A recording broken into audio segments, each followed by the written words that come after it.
May balita ako sa iyo. Paano malaman kung may nakamonitor or nakikinig sa tuwing may kinakausap tayo sa ating cellphone? Sundan mo lang itong mga ginagawa ko at ituro ko sa inyo kung paano malaman. Let's go! So ngayon, start na tayo. I-tap natin ang phone call at i-dial natin ang asterisk, then sign number, then 62, then sign number, at i-tap natin ang call. MM1 code started. Antayin natin na lumabas.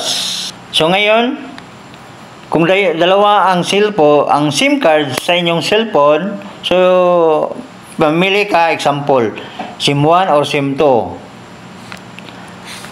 So ito na ngayon ang T-message, call forwarding, voice not forwarded, data not forwarded, fax not forwarded, SMS not forwarded, synchronized not forwarded, asynchronized not forwarded, packet not forwarded, pad not forwarded. Dito wala kang nakita na naka-registered na cellphone number. So ibig sabihin, walang nakamonitor sa phone number na inyong ginagamit. Pag mayroon, kailangan natin i-delete yan. Ang tanong kung paano. I-tap natin ang OK. Balik tayo doon sa home screen.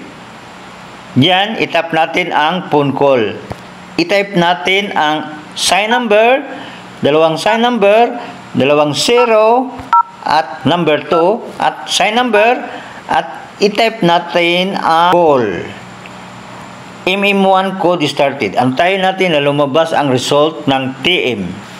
Ito na, T-message, call forwarding, erasure was successful. So, ibig sabihin, nag-success ng ating pag-delete kung may nakamonitor sa ating phone number. Kung may natutunan ka sa video kong ito, please don't forget to like and share para maraming makakita at makatulong.